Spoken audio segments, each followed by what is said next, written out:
biblical relationships at home. Naalala ko si Bill Gothard. Ewan ko kilala niyo si Bill Gothard.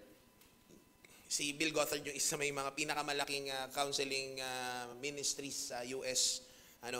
And that turns out, by the way, ewan ko kung alam niyo yung 40 characters, may 40 character sketches, may magandang material doon. Ginamit yung animals, then gumagamit din ng Bible stories, and then 40 characters yun. Siya rin gumawa nun. Naalala ko siya kasi si Bill Gothard, actually, siguro nasa 70s na siya ngayon. Wala siyang wala siyang naging pamilya, pero isa sa mga ginamit na counselors about sa mga family, Christian families. And yung gagamitin natin ngayon hindi sa kanya, more like it's a mixture ng iba't ibang mga libro. And katulad sa discovery class natin, isa sa mga products ng TGC, yung Gospel Coalition, si John Onwuchekwa. Ayan, African kasi siya. Ayan yung gamit natin. And ito medyo mixed to kasi marami tayong binasihan din ng mga aklat. Okay? So anyhow, start po natin yung conversation about this. Ayan. Okay. So, imagine po ninyo, imagine ninyo ay nabigyan po kayo ng isang property. Ayan. Meron ba kayong property na pinapangarap-pangarap nyo kung saan kayo balang araw titira? Ayan. Ano bang gusto nyo property? Sa urban, sa city? Gusto ninyo sa probinsya? Ano mas trip ninyo na lugar? Ano po? Probinsya rin si Ate Che, Saan po yung gusto nyo probinsya? May target kayong probinsya? Sa may California, Pangasinan. Saan po kayo sa Pangasinan? Asinggan. Ano po yun? Hindi po yun yung kay Naruto? Rasengan. Hindi. Asinggan. May ini-imagine na siguro si Ate Che na kapag nag-retire siya, ito yung magiging bahay niya. Ayan. Siguro from start ng pakunti-kunti, building up. Ayan. Okay? May pinapangarap din kami, syempre, na property o balang araw, magkaroon ka rin ng ganun. Ewan ko kung ano pinapangarap ninyo. Si Mama, ang pangarap niya magkaroon ng tawag mo dito? Ng camp. Ayan. Okay, magtatayo siya ng resort. Ganun yung magkaroon ng camp kasi para daw magiging pahingahan ng mga manggagawa ng Panginoon. Ayan, tapos syempre ganun magtanim. May ini-imagine tayo mga ganun, di ba?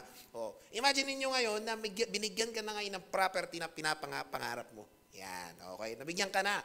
Okay? And ngayon, dumating na, nag-ipon ka, alright? Lahat nung kailangan na materyales, kumpleto na, dumating na yung truck. Okay, binaba na yung iba't ibang kahoy, hindi lang siya, hindi coco lumber, good lumber, mahal. Simento, buhangin, graba, yung lahat ng materyales, lahat ng kinakailangan mo para sa pagtayo ng iyong pangarap na bahay. Yan. Alam niyo ba yung RPN 9 dati?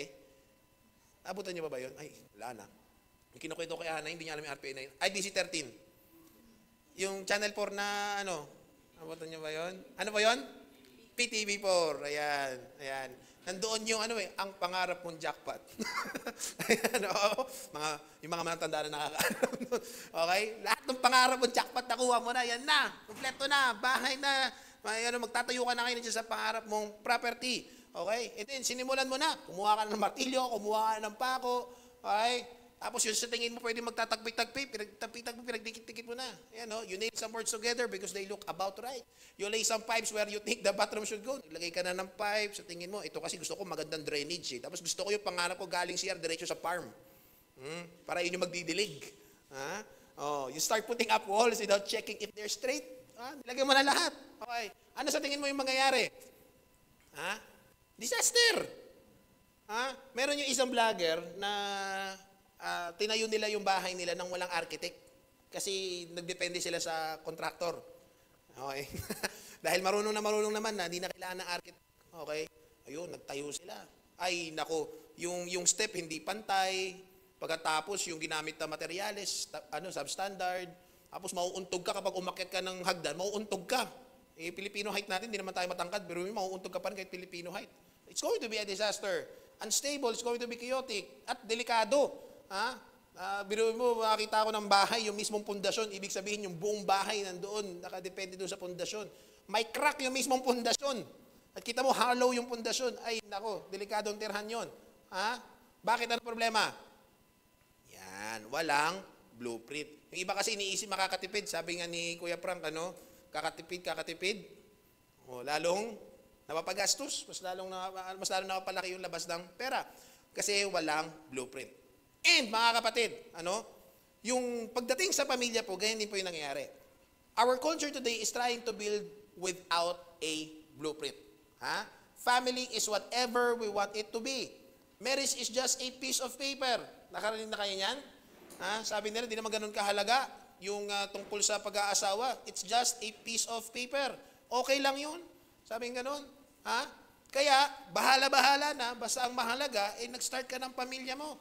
To be fair, mga kapatid, I would say, no one has figured it out by the time na nagkaroon sila ng pamilya, nagsimula sila magkaroon ng pamilya. No one has figured it out.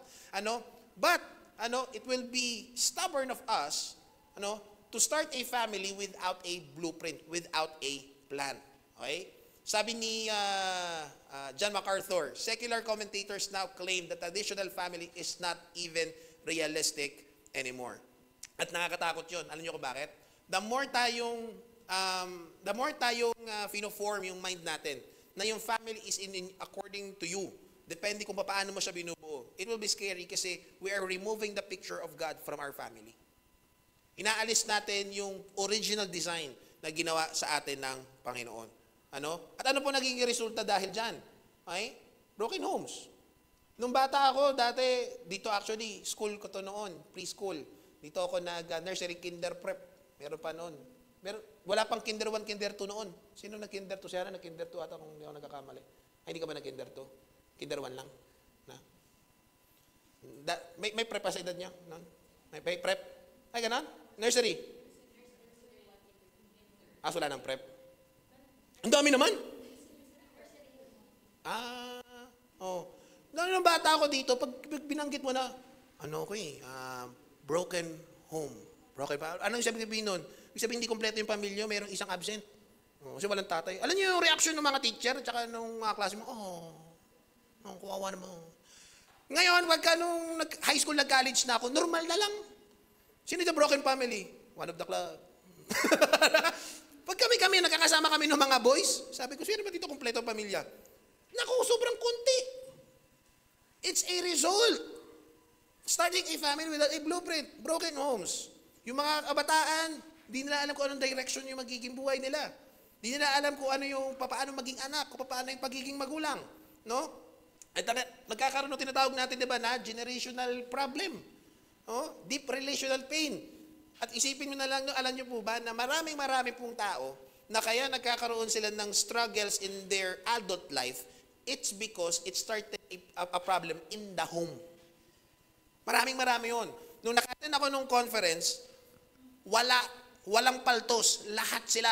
Alam nyo kung anong naging problem, kung saan nagsimula, ng struggle nila? Bahay. Lahat. Pare-pareho. Bakit sila nagkaroon ng karanasan na ganito? Bakit sila nahihirapan magdisiplina sa sarili nila? Bakit sila dumako sa kung anong buhay na hindi mabuti? Pare-pareho. Deep relational pain. And we see houses, but not homes. Huwag nyo, baka iniisip ng iba, kasi, mahirap. Karinig nyo na yun? Kasi mahirap. Kasi kaya pag pumunta ka ng depressed areas, madalas daw ito yung makikita mo. Maniwala kayo sa akin. Tanongin nyo, di ko ba magbabanggit ng mga schools, pero may mga schools na alam nyo ba, sobrang yaman ng mga bata. Yung tuition nila mga kapatid, hindi mo mababa ng 100,000. Pag nalaman mo yung mga bata doon, ang magulang nila may-ari ng ganito, may-ari ng ganyan, puro milyonaryo. Alam nyo ba, yung buong school, mataas ang suicide rate? Mayaman yun, ha? Iba siguro sa inyo, alam nyo yung mga ganyan mga estado. Ha? Kahit pa mayaman, hindi pa rin solusyon yung pera. Why? Kahit mahirap ka, kahit mayaman ka, kahit average earner kayo, okay? Building a home, building a family without a blueprint is disastrous. Ito talaga yung magiging problema. Kung kaya po, ito yung maganda, nagpapasalamat tayo. Okay, bilang mananampalataya, bilang alagad ng ating Panginoong Kristo, naniniwala tayo na merong master architect. Naisipin nyo na lang, ha? Okay. The master architect gave us the original design plans. Isipin nyo na lang, yung universe merong design. Pag-usapan nga namin ng isang araw, yung planetary system natin, solar system lang natin, ba't hindi nagbubunggo-bunggo? May design ng Diyos, may orbit. Sakto yung sukat nun. Alam nyo ba na hindi naman, di ba, kasi sino nag-aral dito ng solar system? Di ba, naka-design yun para mula maliit palaki? Pero sa totoo lang, yung sequence doon, hindi paliit palaki. Okay?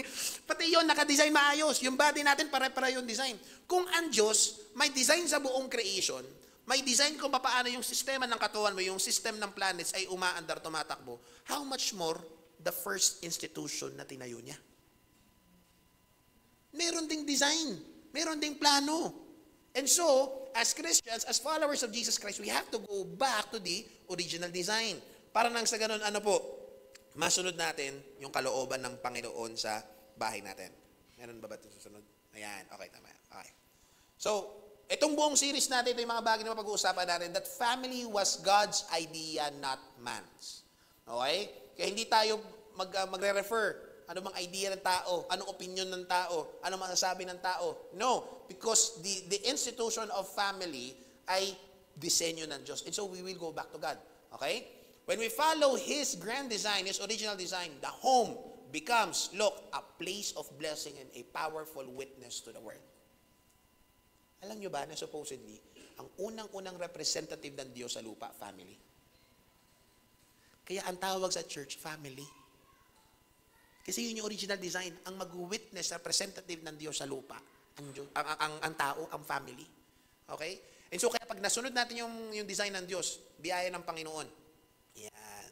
Okay? Magiging place of blessing yung mga tahanan. Magiging witness ng Panginoong Hesus sa buong mundo yung ating mga pamilya. At ito po yung ating unang-unang sermon sa ating series na ito, Blueprint for the Home.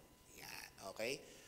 Family Matters. Para magandang no? Para magandang channel, podcast. Pray muna tayo. Panginoon, maraming salamat po sa umaga pong ito. Maraming salamat po sa inyong biyaya. Maraming salamat sa kapatawaran ng mga kasalanan, sa patuloy niyong pagsaayos sa amin. Maraming salamat sa kalayaan ng pananambahan na magpuri sa inyo. At nawa po, Panginoon, anuman pong kilos ng kalaban na gagawin niya ngayong umaga, nawa hindi siya magtagumpay. Sa halip, Panginoon, sa tulong at biyaya ng banal na Espiritu, ay makaranas kami ng katagumpayan sa inyo. Ang mga bagay na nais niyong maunawaan po namin, matutunan, nawa ay makita po namin, maisalamin namin sa aming mga buhay upang nang sa ganun, Panginoon, ay hindi po maging walang halaga ang kaalaman na ito, kundi, Panginoon, maging praktikal sa amin, maging paraan ng aming pananambahan sa inyo, maging paraan ng aming pagluluwalhati sa inyo. Muli, Panginoon, purihin ang inyong banal na pangalan sa pangalan ng Panginoong Hesus. Amen. Okay. So, una, yan. 4 na F yung pag-uusapan natin. Kanina sa Discovery Class, 3 P. Okay. 4 na F, dito tayo. Foundation muna. So, ano ba yung foundation ng family? Yan. Okay. At ang unang-una, bago ka magkaroon ng family, ano muna yung meron? Marriage, syempre, di ka naman pwede. So, marriage yung unang-unang prinsipyo na pag-uusapan po natin. That is the foundation of family. If this is the foundation of family, ang marriage, dapat yung marriage yung solid. Yung marriage, dapat yung babalikan natin kung ano yung disenyo ng Panginoon. Okay? At dito po sa Genesis chapter 2, sa Genesis chapter 2, mababasa natin dyan yung marriage, yung unang-unang marriage. Mababasa natin na perfect ang lahat ng mga bagay. Napansin po ba ninyo na lahat ng creation, it was good, it was good, it was good, it was good. And then, nang natapos na sa buong creation ng Diyos, sabi niya, very good. But for the first time in Scripture, meron siya nasabing not good. Meron bala sa Genesis? Kala ko ba, wala pang kasalanan na. Lahat good, good, good. Very good. Biglang nasabi, not good. Meron ba yun? Saan? Ano ba? Very good. Alam nyo, kaya ako nagtatanong, yung iba nagtatanong, hindi na inasahan na sasagot. Ako talagang inaantay ko sumagot kayo. Kasi, maganda di ba? Para tayong nag-uusap ba? Interaction. Mamaya, tayo. Stand up, sit down. Okay? Ano sabi ng Genesis 2:18? It is not good for the man to be alone. Yan. Kita ninyo? Good, good, good. Very good. Not good. Ano yung not good? Na yung tao ay nag-iisa. Kaya pala malungkot pag mag-isa. Okay. Ano yung makikita kagad natin dito? Sa kalagitnaan ng perfection, walang magtitinginan. Okay? Sa kalagitnaan ng perfection na ginawa ng Panginoon. Okay? Ang unang naranasan na kagad natin dito nakita, there's a relational void. Okay? There's a relational void. Mahusay naman si Adan eh. Bakit? Nung sinabi ng Diyos na it is not good for man to be alone, anong sumunod na nangyari? Kinuha ng Diyos lahat ng mga nilikha niyang hayop, pagkatapos, pinresenta kay Adan. Anong ginawa ni Adan? Ito, i-correct natin kasi ini-imagine ng mga tao na si Adan walang alam. Hindi Si Adan, inosente pero hindi ignorante. Magkaiba yon. Yung inosente, walang kasalanan. Okay? Walang nalalaan na kasalanan. Pero siya, hindi ignorante, inosente. Okay? Ganon katalino si Adan. Siya nagpangalan sa lahat ng hayop. Okay? Tingnan ako masabi, baka hindi maganda pakinggan. Okay? Ganon kagaling si Adan. Pero sa lahat ng ipiniresenta sa kanya, yung buong creation, ay wala pa rin natagpuan na perfect na partner. Ayan. Okay? And ito nga, paalala lang din mga kapatid, hindi naman siya nagreklamo si Adan. Hindi tayo nakabasa doon ng suggestive, patulad ng last week na hindi ngumuso si Adan. Lord, ang sad-sad ko naman. Sad ang life, I'm alone. I'm here alone with my head on the phone. Hindi nagreklamo si Adan. Rather, Diyos yung nagsalita, wala pang dialogue between God and Adam.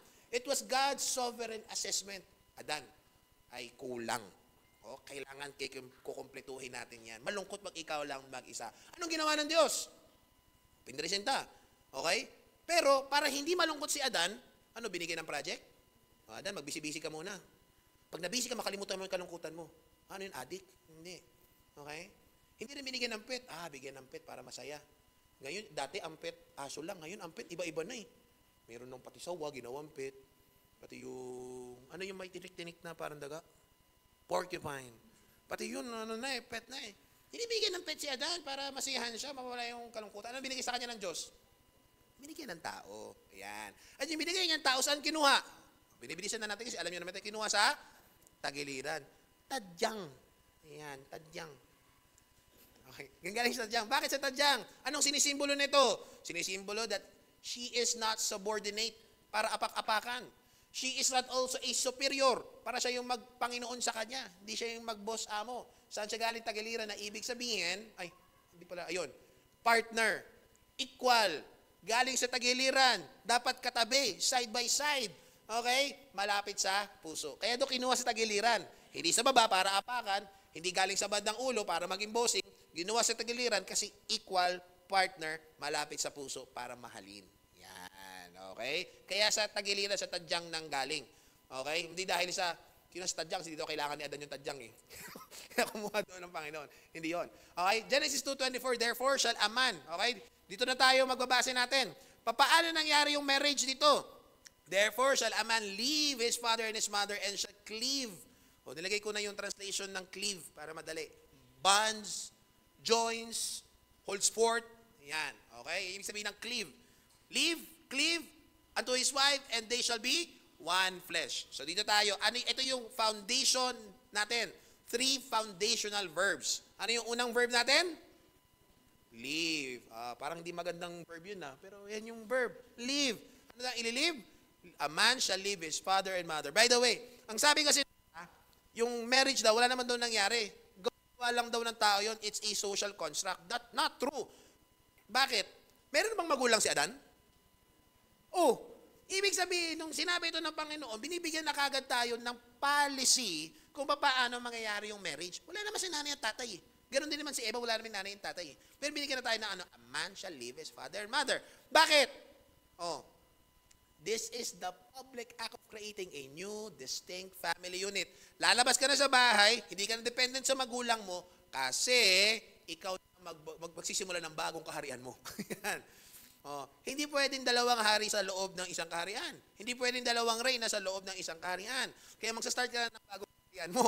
Mag-start ka na ng bago. Hindi ka na, yung responsibility and accountability, hindi na doon sa magulang mo. Sa'yo na. Yan. Kasi hanggat nandoon yung magulang mo, hanggat nandoon yung mga parents, nandoon yung dependency. Bibigay mo sa kanila yung decision, sila yung masusunod hanggang sa mga anak mo. Okay? And by the way, baka sabihin nyo naman, teka lang, parang, paano naman yung mga magulang? Kaya mag-alala. Sermon number 2, honoring the parents. Paano naman kami mga bata? Sermon number 3, para naman sa mga bata, raising godly children. Paano naman responsibilidad namin sa mag-asawa? Puro na lang ba yung sa mga anak? Okay, mag-alala. Sermon number 4, marriage, unity. Yan, roles and unity ng marriage. Paano naman, mag-start ka ng family?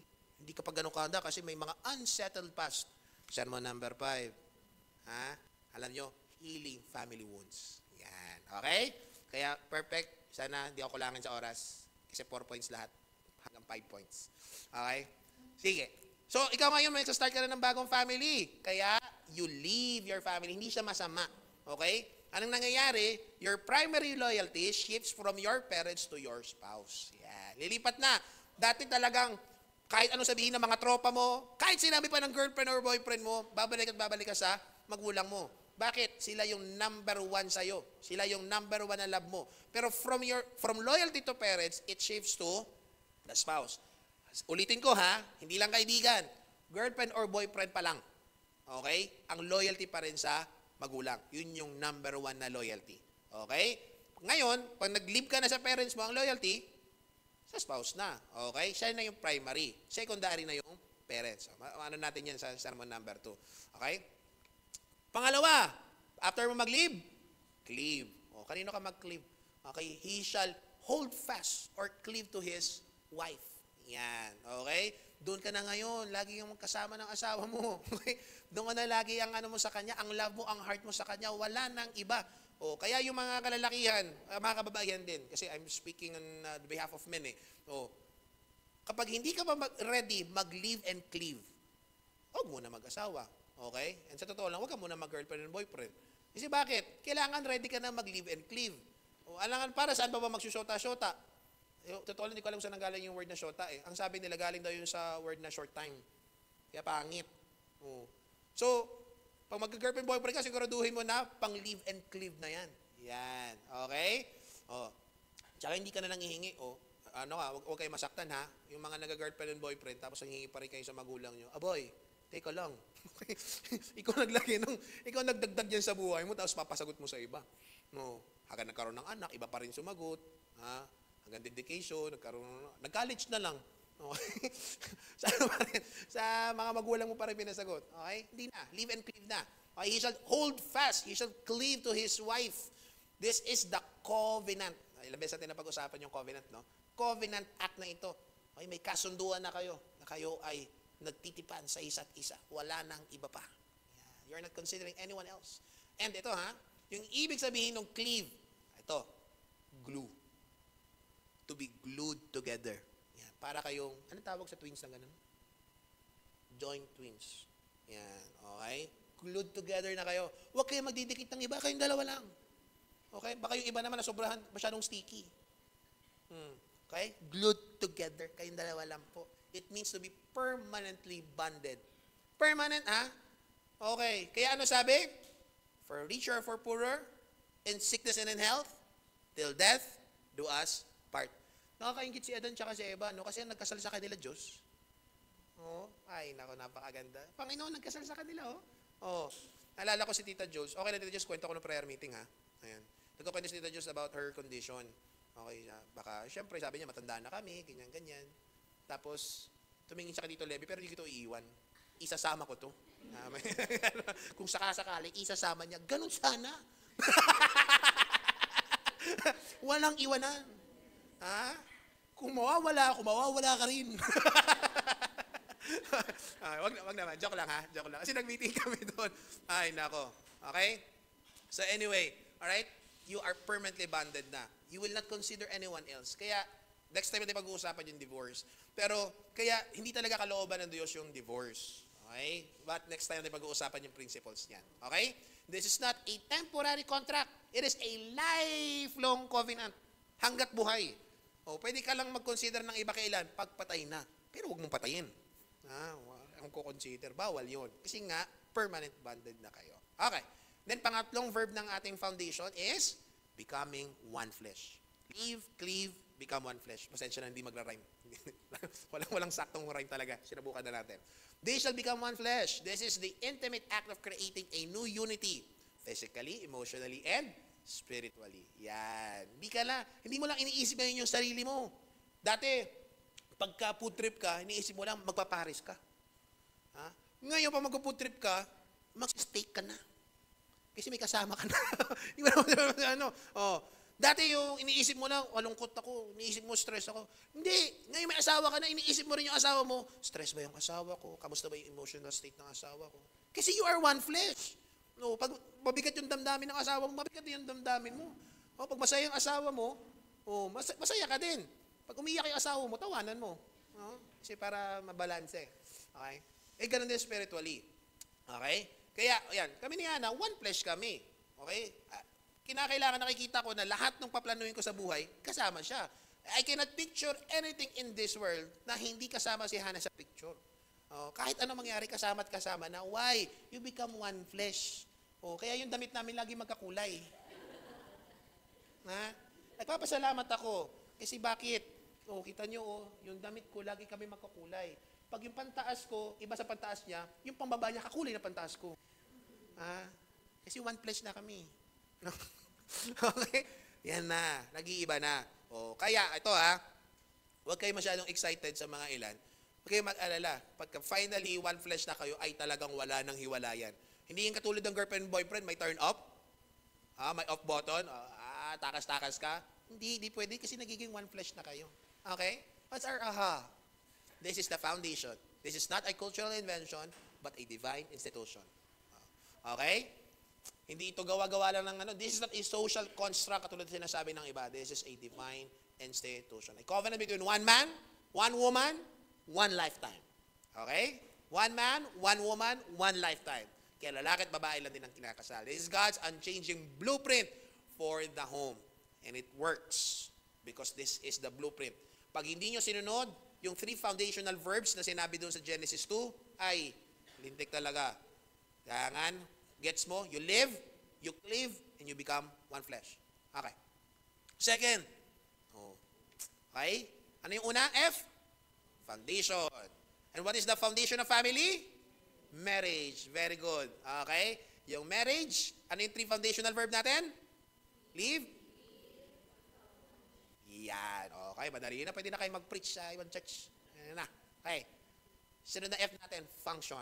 Okay? So we understand now that the foundation is the marriage, and what is the function? What is the purpose ngayon ng At binibigyan tayo ng Diyos ng sa blueprint na ito, 2 primary purpose. Nakasulat na actually dyan kaagad. Okay? What's the 2 primary purposes ng family? Okay? Napakasimple lang. Una, companionship. Okay, companionship. Kaya pala dapat ang marriage, ang pag-aasawa, tropa mo. Okay? Kaibigan mo, pero hindi lahat ng tropa aasawahin, ha? Si Nel, tropa ko, di ko naman ginawang asawa. Diba? Tagal na namin tropa. 2015 pa na, 2014. Hindi lahat tutsuwain. Hindi lahat aasawahin. Mapipili ka. Pero, the idea is friendship, companion. Paano companionship? Anong level ng companionship? Anong klaseng partnership? Okay. Okay, ano sabi nito in Genesis 2:18? Okay, I will make him a helper suitable for him. Nung nabasa ito ng maraming mga lalaki, sabi, nakatulong yung asawa ko eh. I will make him a helper. Ano ba yung helper sa Tagalog? Katulong. Tuwa yung mga lalaki. Pwede ko pala utusan yung asawa ko, katulong ko pala eh. Yung ba yun? Literal ba yun? Maid mo ba yan? Okay, buy-buy mo ba yan? Okay, para to sa tusan. Hindi. Tignan nyo ito mag-iiba yung perspective ninyo kung bakit sinabi ng Diyos, helper. Okay. Yung helper doon, ang Hebrew word na ginamit, nakasulat dyan, Ezer. Yung anak ni Pastor Lucio Bagan, yung pinakamatanda ng katenda ito nung Pastor's Fellowship, isa sa mga pangalan ng apo niya, Ezer. Yan. Okay? Anong ibig sabihin ng Ezer? Bakit ito yung ginamit ng Diyos na Hebrew word? Alright? It's not a demeaning term. Yun nga, hindi mas mababa, hindi nakabababa. Okay? Not a subordinate. Not an assistant. Ano ngayon? Kung hindi pala yun, akala natin ganong klase ng helper. Okay, alam nyo ba, na yung mismong Diyos, dinedescribe niya yung sarili niya as Ezer. So, the very idea, the very essence of God promising Adam na bibigyan siya ng helper, the idea is yung picture ng Diyos. Dalagay sa buhay niya. Representative yung asawa mo ng Diyos sa inyong mag-asawa. Okay? But why? Ezer, God is our helper. God is our rescuer. God is our strength in battle. And true enough, all throughout the Old Testament, pinanghawakan nila yan ng Israel. Pinanghawakan ng mga mananampalataya ng matandang tipan. Okay? Ganun nila nakikita ang Diyos. And so, ganun din, yung ating mga partners, yung ating mga asawa, okay? Helper in a sense na tinutulungan tayo, okay? Kamanggagawa natin. Okay? Kaya dito, equal kami ni Hannah, okay? Ano kami? Ano tawag mo dyan? Helper ko siya, helper niya din ako. Yun ang tulot doon. Alright? Nirescue niya ako. Saan niya ako nirescue? yung tito kong forma. Ito lang, nahihirapan pa rin ako pagpapormahan niya ako kasi sabi ko gano'n, parang hindi ko kaya. Nirescue niya ako sa 20 years old pa lang ako, mukha na ako 50 anyos. Doon niya ako nirescue. Sabi niya gano'n, ano ba naman yan? Rescue ka niya from loneliness. Yan. Okay. The very word Ezer, it means strength. Yan. Okay? So, ito yung design ng Diyos for a powerful partnership. A deep companionship. Yan po yun. Parang ganito yung gusto kong ma-picture natin. Merong calling sa iyo ang Diyos, may papagawa sa iyo ang Diyos, may purpose sa iyo ang Diyos. The reason na mag-aasawa ka, the reason na yan yung magiging asawa mo, kasi partner kayo para ma-reach yung calling ninyo pareho. Kaya po mga kapatid, you have to ask yourself, am I helping my spouse, okay, to reach, to attain, to perfect yung kanyang calling? Nagagawa niya ba na nakakasunod siya sa Panginoon? Am I a good partner? Am I a deep companion? I-share niya ba sa akin yung saloobin niya? Open ba kami sa isa't isa? Okay? Ito yung solution doon sa not good na sinabi ng Panginoon. Yung relational void, dito niya binigyan ng solution. Okay? Ito yung sinabi na natin kanina. Your spouse is God's provision for a strong ally in life. Okay? Nagkakatulungan kayo. Mamaya pag-uusapan natin, kala ko ba nagkakatulungan? Pero ba't ginagawa kong katulong? Bakit, grabe yung struggle. Okay, darating tayo mamaya niyan. Okay? Second, ano yung second na function ng family? Multiplication. Yung one, companionship. Multiplication. Yun ang nabasa ito ng mga lalaki, ang saya-saya. Kasi bakit? Ito pala yung first command. Walang ibang inutos ang Diyos sa lalaki. Ito lang. Ano sabi ng Genesis 1:28? Be fruitful and multiply, replenish the earth. Ang isip ng marami, basta punuin lang ng tao yung daigdig. Hindi po yun. Okay? This is about more than just having children. Hindi lang para magkaroon kayo ng maraming anak. Noong unang panahon, pag mas maraming anak, mas mayaman daw. Naabutan nyo ba yun iba sa inyo nung panahon na yun? At alam nyo ba kung bakit gano'n yung paniniwala? Yan ito yun. Kapag nakagraduate na yung mga anak, marami na magtatrabaho. Yung nasa farm, ang isip nila, pag nagkaroon na ako ng anak, yung anak ko malakas-lakas na, tutulungan niya na ako sa farm. See? Kaya yung mga may maraming pamilya noon, paramihan ng anak sa mga probinsya. Yan. Kasi bakit? May makakatulungan, mabilis daw yumaman. Paano? Lumalaki anak mo, nag-asawa ka agad kasi gusto lumayas sa bahay. Wala. Okay? Okay. But again, this is not just having children. Okay? It's about what? It's about legacy. Yan. Okay. So ano yung pinaka-reason kung bakit inutos ng Diyos sa tao na mag-multiply sa daigdig, na punuin ang tao, ang mundo ng tao. Okay? Doon sa libro ng Puritans na A Theology of the Family, okay? Ito yung pinapaalala sa atin. Okay? The family was designed to be the primary place of discipleship. Ulitin ko The family was designed as to be the primary place of discipleship. Gets mo na yung ibibigay sa yung anak ng Panginoon ay pahiram niya. At pribilehiyo para sa atin, pribilehiyo para sa iyo, na yung anak mo, gagawin mong disciple. Hindi mo disciple, kundi disciple ni Jesus Christ. Okay? Iti-train mo siya mula bata para makilala niya ang Panginoon. Yan yung unang-unang design ng discipleship, family. If there's anywhere na magkaroon ng discipleship, pamilya muna.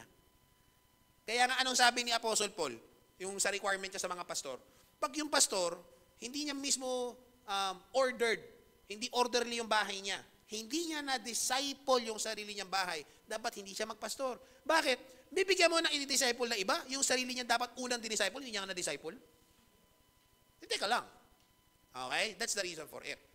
Pero yung sinabi doon kasi ni Paul, yung iba naman doon, yung mga bata na, wala na, adults na eh. Pero as long as nasa poder mo, nasa under your care, okay, it's your responsibility na ma-disciple sila sa Panginoon. So family, but nakawas, is designed to be the primary place of discipleship.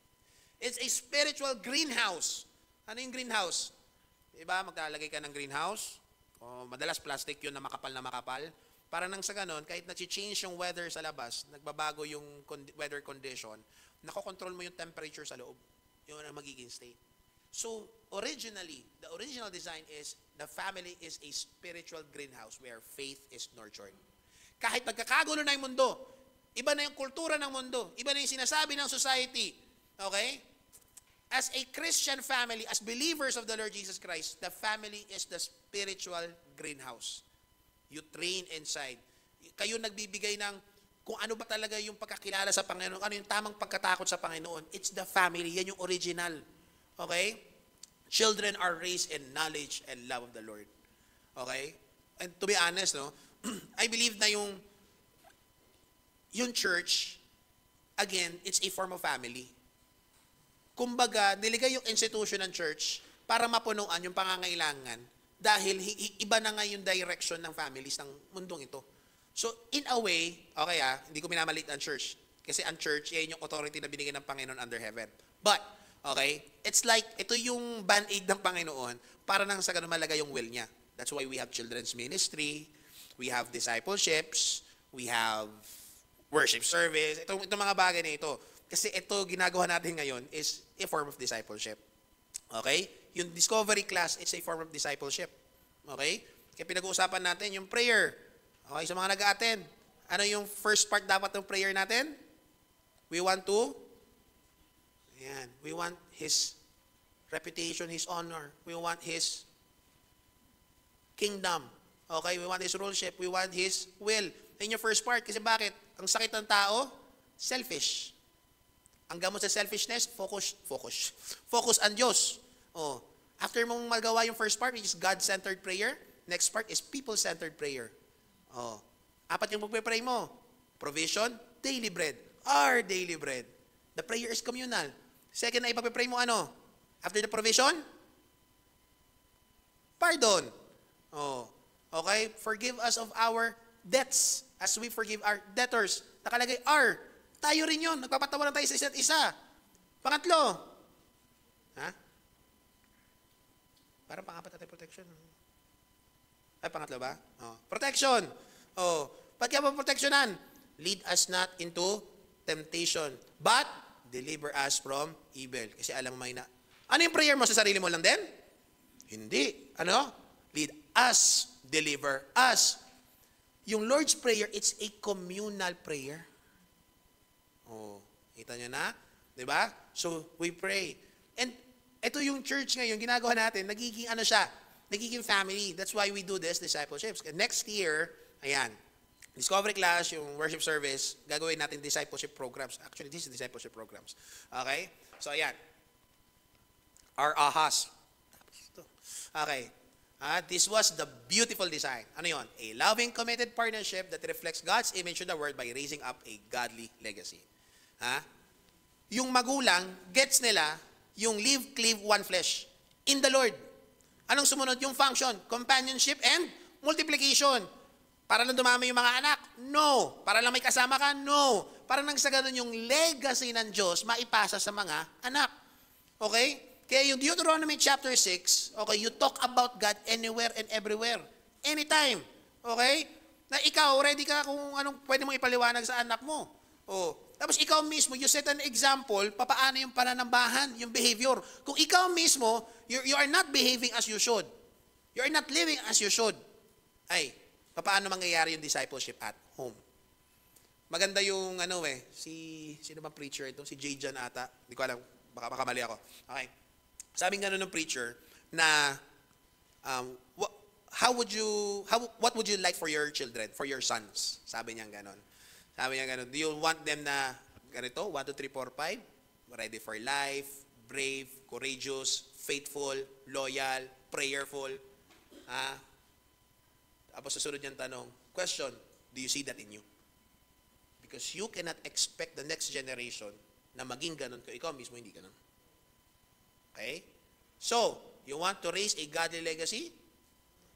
Dito muna yung una. Okay? Kaya, problema na kagad ako. Pinag-aaralan pa lang natin ito. Sabi ko, huwag na lang mag-anak, si Eya na lang. Itali mo lang, iwan mo na eh. Yung anak, di mo pwedeng itali, di mo makakasuhan ka. Pero lang ha, may mapanood.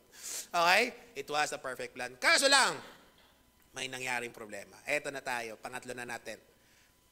We found out the foundation, the function. May problema tayong pangatlo. Sa tingin nyo, ano yung F na yan? Hindi yung mura ha. Okay. Fracture. Okay? The fracture of family. Okay. So, ano naging fracture ngayon ng family? Alam na natin kung ano nangyari. Genesis chapter 3. Genesis chapter 3, nabasa natin doon, pinagsama yung problem and solution in one chapter. Okay? Doon pumasok yung kasalanan na parang lindol, magnitude 9.6. Yung mas malakas sa Davao, no? Ilan yung sa Davao? 6.7? Mahina. 6.7. Parang mataas pala. Okay, dito na nag-start na. Okay.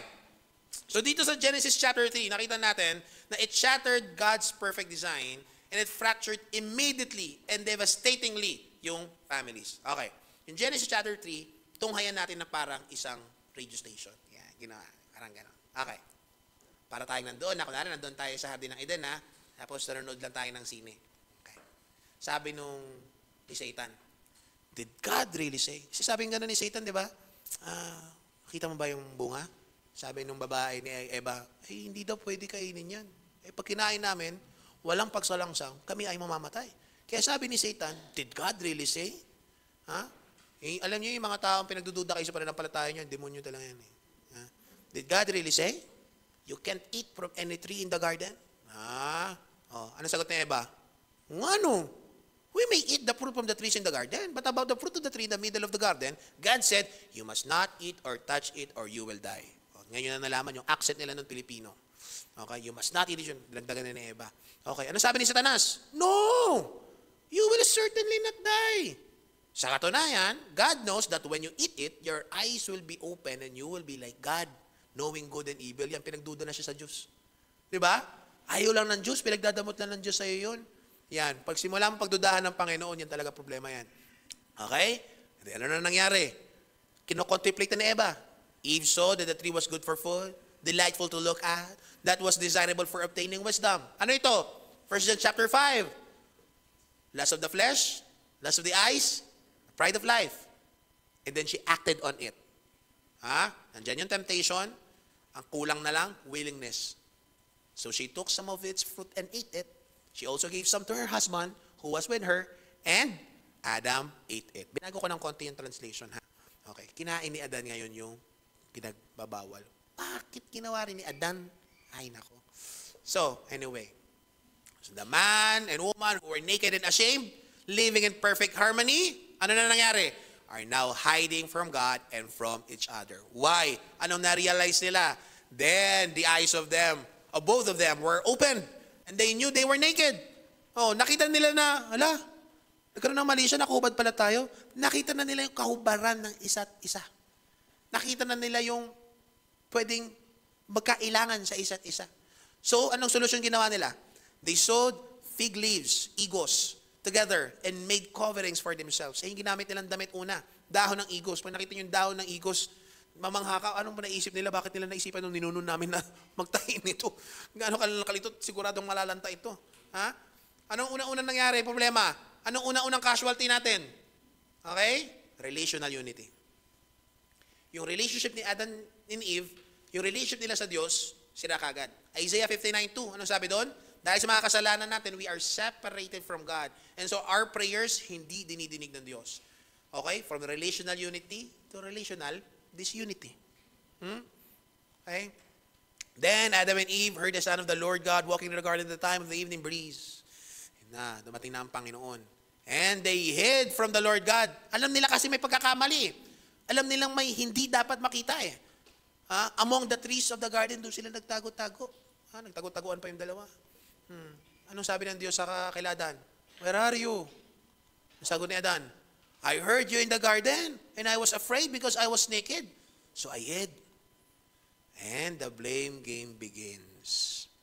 Nung tinanong ng Diyos, where are you? Sumagot naman, narinig kita eh. Actually, that's the first opportunity of repentance. The woman you gave to be with me, she gave me some fruit from the tree and I ate it. Umamen? Ay, naku tatay oh. Tayo naman eh. Hindi ka umamin, saan tayo umabot sa ganito? Kasi yung binigay mo eh. Sino sinisi niya? In the same breath, he blamed Eve and God. No? Hindi siya nagsisi. Sinisi niya pa ang Diyos. Okay? Nakakalungkot. Then si ang Diyos looking at Eve. What have you done? The serpent deceived me and I ate. Nagsisi din? Nanisi lang. Yung ahas eh. No? At ganun din, nanisi lang din si Eva. Ano? Now, na-realize yun na kung bakit nagtatalo lagi ang lalaki at babae? Mas madali sa atin makita yung problema ng isa kaysa yung sarili nating problema. Mas madaling makita yung kahubaran ng isa kaysa yung sarili mong kahubaran. The term nakedness po, it talks about things na hindi dapat makita. And so, yung nakedness, it talks about if you're going to be transparent, lahat ng bagay na hindi mabuti sa iyo. Instead of looking at your own transparency, you're looking at the nakedness of others. And that's the problem. Bakit nagtatalo-talo? Bakit broken homes? Kasi mas ini-emphasize na ikaw yung may kasalanan. Bakit hindi humihingi ng tulong sa Diyos? Kasi ikaw may kasalanan. You see now the struggle? That is the reason every, not some, every home is struggling. Because it fractured. It was fractured by sin. Okay? The perfect companionship is fractured by sin, shame, and accusation. Pansinin ninyo sa mga matagal na mag-asawa. Di ba? Ikaw yun eh. Kahanap ka, nasisi ako ngayon na, kasalanan ko ngayon na, balang araw, gaganti ako, makakaturo din ako ng kasalanan niya. Ha? Lifetime yun! Sin, shame, and accusation. Ha? Ito na, and the curses that follows are direct reversal. So pinag-usapan natin kanina, from the foundation, from the functions, sisirain na. Bakit? Sabi ng Diyos kay Eva, I will intensify your labor pains. You will bear children with painful effort. Kaya ayaw na ng iba mag-anak eh. O iba, haharap na lang, magsusurrogate na lang. Kasi bakit? Sakit eh. The function of multiplication is now marked by sorrow. Yang sakit. Sabi ng ibang mga nanay daw, di na ulit. Kasi masakit masyado. Reward na lang pag nakita na yung anak eh. Kaya masaya na eh. Oh. Ito lang masakit daw. Yung, alam nyo para sa abs, yung nilalagay pang exercise? Alam nyo ba, yung nagbabibrate? No. Subukan nyo ilagay sa tiyan yun. Ito. Yung ano nun daw, yung 6 or 7 nun, katumbas ng regla ng babae. Pag nilagay mo raw sa 10, doblehin mo raw yun, yung sakit sa panganganak. Yung sa 5 pa lang, sabi ko, bahala kayo. Hindi mo ako lalaki, hindi mo babae. Masakit! Masakit! Okay? Mahirap. See? Ano? Di pa doon natapos. Sabi ng Diyos sa babae, your desire will be for your husband, yet he will rule over you. Ano na nangyari? Dapat partnership, nagkaroon na ng power struggle. Ha? He will rule over you. Yung rule over you niya yan, hindi po yung magandang klaseng rule over you. Magpapanginoon. Magbubuhusing sa'yo. Oh, gets yun na rin kung bakit karamihan ng mga bahay parang gustong magpakita ng authority yung lalaki in a bad way. Kung bakit ng Google Pay yung lalaki. Bakit nananakit? Bakit binumura yung anak? Bakit ibababa yung asawa? It's part of the curse, actually. Okay? Parang lungkot naman ang point number 3, no? This is the world we live in now. Every family struggling. A world of fractured families. Okay? Everywhere. Marriages are broken by selfishness. Parenting is marked by pain. Hirap maging magulang, hirap daw maging anak. Ay, saan tayo lulugar? Homes are often places of conflict, not peace. Dati, nung bata kami, mababa pa ang sinasabi ng statistics. Ngayon, sobrang taas na nung sinasabi ng statistics. Nung nagkakamera, around 80% more than siguro, na due to this curse, itong effects, itong results na ito, na nangyayari, mas pipiliin ng anak humiwalay. Pipiliin ng magulang humiwalay. Kasi bakit? Number 1 na gagawin, either yan, nanay, tatay, anak, escape. Kasi nga yung bahay, struggle, conflict eh. Kaya ganun yung mangyayari talaga, maghahanap ng escape. Oh, ngayon, huwag tayo mag-escape. Ha? This is not because God's blueprint was flawed. Hindi ito kasalanan ng Diyos. Sabi nila, bakit may mga masasamang bagay na nangyayari sa mabuting tao? Ay, buong statement mali. Okay, this is not God's blueprint. Okay, yung nangyayari sa atin ngayon, it's because sin broke the builders. Yung sanang, ito yung mga dapat tools natin para nang sa ganun, masaayos tayo, ma-build up yung families. Wala may sin, may curse eh. And so families are being destroyed. At alam nyo ba, kaya ang number 1, tingin ko sinasabi ko na ito ng ilang beses, kaya ang number 1 na inaatake ng kalaban ng dyablo, alam nyo kung ano? Institution of family. Oh, titirahin yung pagkalalaki ng lalaki. Sisirain yung pagkababae ng babae. Pag sinira yun ni Satan, sira ang marriage. Sira ang marriage, sira ang mga bata. Pag sira yung mga bata, generational curse. Repeat, routine, repeat, repeat, repeat. Generation after generation. No? Ay, baka ano. Singit ko lang ng konti. Kaya pansinin nyo, nung si Cain tsaka si Abel, yung mag-utol na ito, pinatay ni Cain si Abel, ano ginawa ng Diyos kay Abel? Ay, kay Cain? Labas. Labas sa, hindi sa Eden nakalabas sila ng Eden Labas. Sa territory ko nasaan sina Adan, tsaka sina Seth. Ngayon, nag-start ng lahi si Seth, to the east, nag-start ng lahi si Cain. Okay? And if you're going to read, if you've read, and I hope you had, yung Genesis, nagkaroon ng sariling clan si Cain. Nagkaroon din ng sariling clan si Seth. And obviously, yung kay Cain, it was already considered an evil generation. Kasi yung mismong tatay, evil. Sinundan nilang lahat. Wala silang ibang model Yung kay Seth, okay pa. Kaya, pero Bene Elohim, yung Hebrew word. Bene Elohim, sons of God. Sila yon. Seth. So, yung lahi ni Seth, kasi bakit? Si Seth, ang description mo, okay. Kaya yung next generation, okay. Genesis chapter 6, nalintikan na tayo. Ano nangyari? Yung sons of God ni Seth, yung daughters of man ni Cain, nag-asawa. Ano nangyari? Naging masama buong mundo. Bakit? Hinaluan ng iba So yung curse na nandito, hinalo sa kabila. Kaya yung next generation, sumpa na din. Nakita nyo na yung problem? The reason na sinira ng Diyos yung mundo using the flood, because of generational curse. Family curse. It's a family problem. So, if you're thinking na you are not a leader, you are not responsible, na hindi mabigat yung inaatang sa'yo, maniwala kayo sa akin, each and every one of us has a choice. Pang number 5 pa ito dapat na preaching.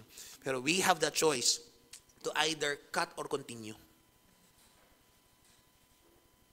Nasa sa atin yun. And, it's also up to us, okay, to continue or to start something na hindi mo dapat i-start.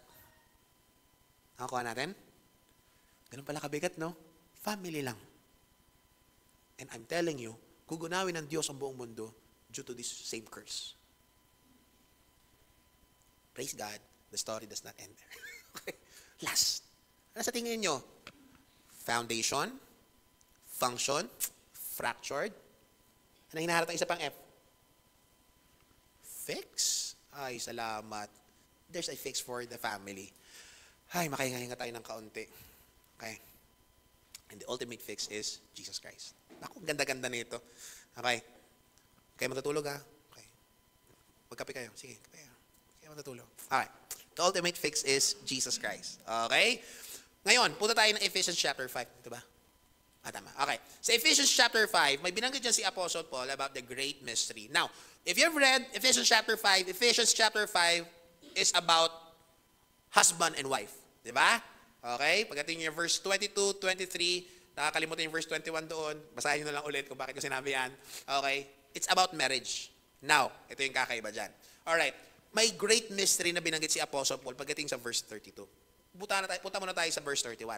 Yung verse 31, actually, nag-quote si Paul from Genesis 2:24. Yung binasa natin sa point number 1. Which is ano yung sinabi, yung 3 foundational verbs. Okay, ano yun?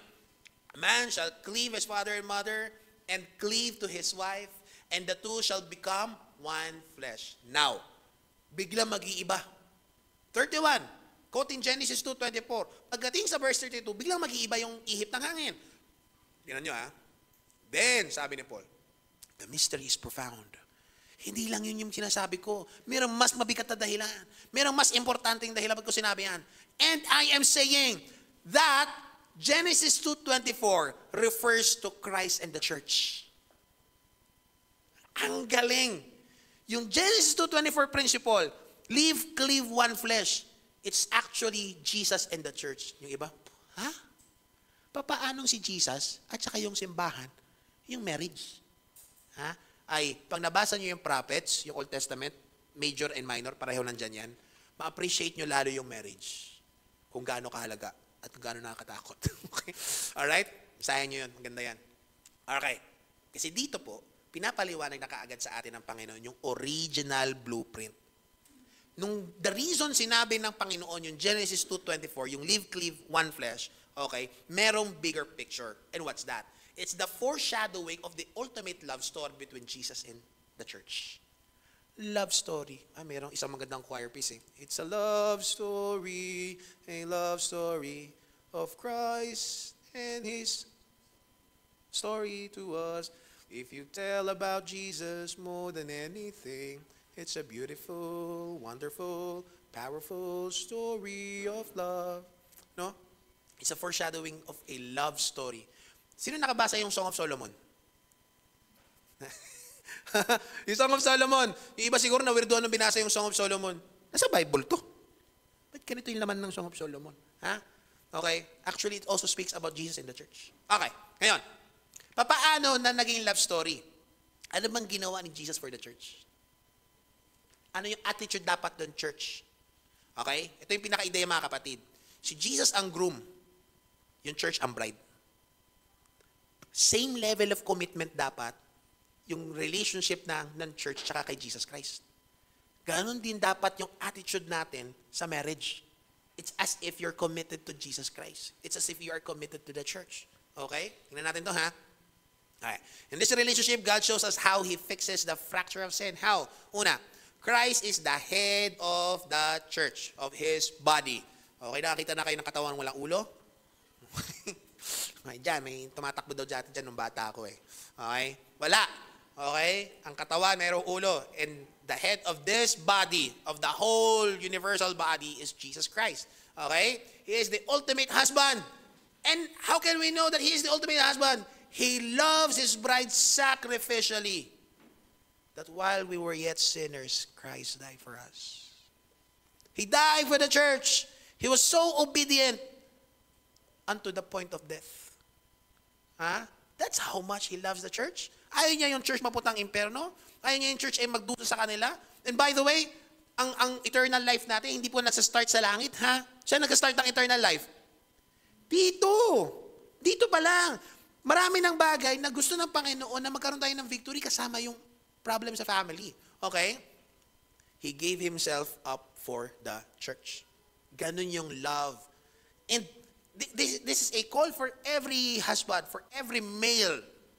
And we are leaders, mga kalalakihan. Okay? To be sacrificial. Okay? His headship is not a harsh rule. Okay? Hindi siya yung parang bossing amo, Panginoon.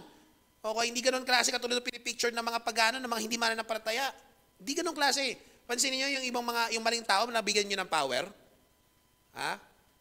Power in the wrong hands. Alam niyo kung anong mapoproduce? Dictator. Oh, ang Diyos natin hindi po diktador. Okay? Hindi po siya yung katulad ng ini-imagine natin na sapilitan lahat ng bagay. Hindi ganon. Actually, kaya binigyan tayo ng choice, ng free will. Okay? He is loving, He is serving, and He sanctifies. Okay? Alam nyo, anong ginawa ni Jesus Christ for the church? The greatest picture siguro na maalala natin before His death was when He received His disciples. Naghanda siya ng basin of water. And then, just like a slave would do, He received His disciples and washed their feet. Greatest picture of servantship. That's Jesus our Lord. That's God in flesh. He went to the lowest and He did the lowest job. That's how serving He is. Kaya sabing ganun sa conference, ang ganda eh. Sabi niya, if you are a king, mga kalalakihan, if you are a king, then you have to treat your wife a queen. Diba? Nagpapasalamat ako dito. Alam nyo ba, halos lahat ng leaders natin dito, ng mga kalalakihan, sila yung nagluluto pala, nalaman ko. Ha? Ay, inanay ko na papalakpak. Mag-alala, hanap tayo ng king mo rin. Ha? Hanap tayo, gusto mo? Antayin mo na si Jesus? Ha? Meron lang. No? Dapat ganun. Hindi ka lang Panginoon kasi nga, Ezer, helper. Okay? This is the divine antidote. Ito yung ang gamot doon sa sumpa na yung ruling over. Hindi tayo nagiging Panginoon. Yung rulership na hindi harsh. It's a loving kind of ruling. It's a sacrificial kind of ruling. It's servantship. And of course, it sanctifies. You lead. Okay? Ito yung dapat, ito yung wag. Okay? Wife. The church. Anong attitude dapat ng church? Sabi ni Paul, it joyfully, not just submits, joyfully submits to Jesus. She follows His leadership, not out of fear, but out of love and trust. Kasi mahal ko to eh. Sabi nga nung isang pastor doon sa conference na, I want to make submission ng asawa ko sa akin easy. Yan. And dapat si wife din, pakita niya rin na mas madaling mag-lead for the lalaki. Okay? How? Joyfully submit. Okay? Kung naman yung lahat ng decision i-questionin. Yan. Talaga ba? Ayan? Okay, hindi yung design ng Panginoon yun. Okay? This is a divine antidote to the sinful desire to control that came with the curse. Pansinin nyo, kaya yun yung naging sumpa na mag-rule over lalaki. Kasi ang nag-take control yung babae. Oh, actually, part ng curse na yung babae ang nasusunod. Okay? Dapat lalaki yung nag-lead, hindi yung babae. Yun. Okay? Alright, pusta tayo. Okay. The gospel does not just give us a new set of rules. Hindi na po bago ito.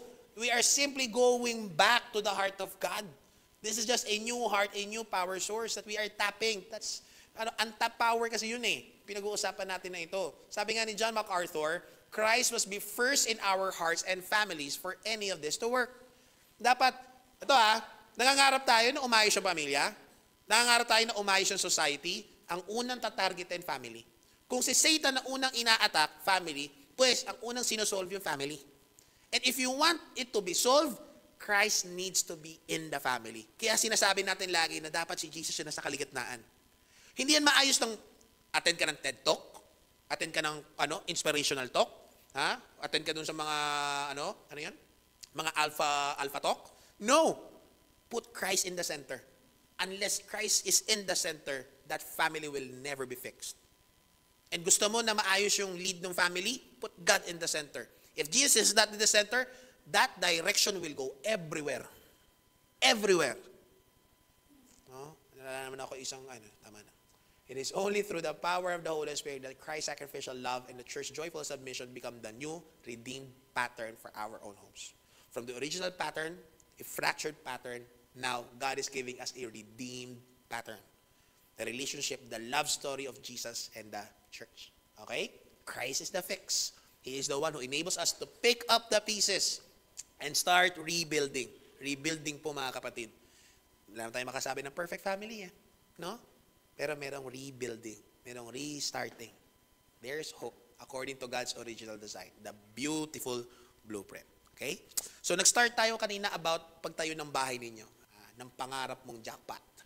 Okay? Babalik tayo rin po diyan. Okay? So, nagbigay sa atin ng blueprint ng Diyos. Hindi na katulad nung una, na kahit strike anywhere, bahala na si contractor.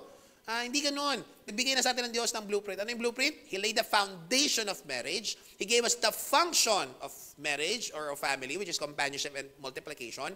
He showed us that sin had fractured that institution. And then God provided the ultimate fix. And that fix is Jesus Christ. Yun lang po. Hindi rehabilitation program. Okay? Hindi po yan yung insurance program. Okay? Kung hindi, redemption program. Okay? Okay. So, ito na yung tanong po natin. Tapos na talaga tayo, promise. Okay. So, ito yung tanong po para sa series natin na ito. Introduction to eh. Okay? Ito yung tanong. Ay, sorry. Am I building my home on culture's shifting opinions? Narinig ko kay vlogger ganito. Narinig ko sa TED Talk ganyan. Or on God's unchanging blueprint. Am I referring to God's design? Okay? Yung mundo po natin, it will offer us 1,000 different floor plans for happiness. Gawin mo ito. Gawin mo third floor, fourth floor, walang foundation, nang walang proper function. Puro lang pala fracture. Walang fixture. Okay? The world will offer 1,000 different floor plans for happiness, but they all built on the sand of human opinion. Maganda yung kastilyong buhangin sa Boracay. Pero bukas yun, pag hinangin na yun at inanod, wala na yung magandang yun. Okay? Whatever that fake floor plan is, they will not last. Panandalian lang yung kasiyahan na yan as long as that is not built on Jesus Christ. Okay? God's design is built on the rock of His eternal truth. You want your family to be solid, you want marriage to be solid, build it on Jesus Christ. You want it to go down, forget about Jesus.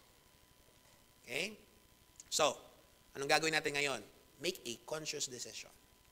Anong sabi ni Joshua? Choose you this day whom you will serve. Bahala kayo. Bahala kayo. At the end of the day, bahala kayo. Pero ang sabi ni Joshua, but as for me and my house, we will serve the Lord. Let that be our prayer. Let that be our commitment. Let's build our homes on His blueprint for His glory. Let's pray.